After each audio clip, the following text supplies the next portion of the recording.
Bonjour Seora, merci de nous accorder cette interview. Comment vous sentez-vous à quelques jours du début de votre nouvelle tournée? Bien le bonjour. Comment je me sens? Je me sens bien, écoutez. Je travaille beaucoup entre les répétitions et la remise en forme, parce qu'il faut pour assurer la tournée. On a une vingtaine de dates en un mois, donc faut tenir. Qu'est-ce qui vous a donné envie de repartir en tournée après 5 ans d'absence? C'est surtout qu'est-ce qui m'avait stoppé pendant 5 ans. Le Covid a reculé beaucoup de projets. Ma première tournée, c'était en début 2020. Puis forcément, en 2023, j'ai terminé un nouvel album, un peu plus intime, et j'ai eu envie de venir le défendre sur scène. Pouvez-vous nous donner un aperçu de ce que vos fans peuvent attendre de ce spectacle? Le spectacle va être à la fois intimiste et grandiose. Je vais être entouré par 7 musiciens et 3 formidables choristes. Les orchestrations ont toutes été retravaillées, ça va être assez grandiose.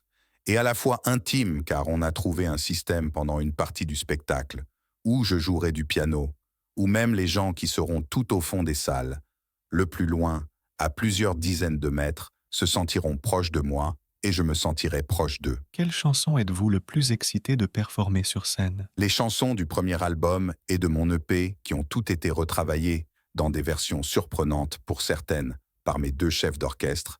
Ça va vraiment être surprenant et déstabilisant pour certains, mais c'est le but. Comment votre musique a-t-elle évolué depuis votre dernière tournée? Ma musique a évolué sans vraiment évoluer. J'ai gardé le même esprit, j'ai gardé les mêmes musiciens sur scène, mais on a totalement changé les orchestrations, mais sans pour autant les dénaturer. En fait, j'ai voulu que jusqu'aux premières paroles, le public ne sache pas vraiment, qu'ils se disent « Ah tiens, on dirait que c'est elle. Ah bah non, en fait, c'est celle-là. » Où trouvez-vous l'inspiration pour écrire vos chansons? Cet album, je l'ai globalement écrit en une semaine.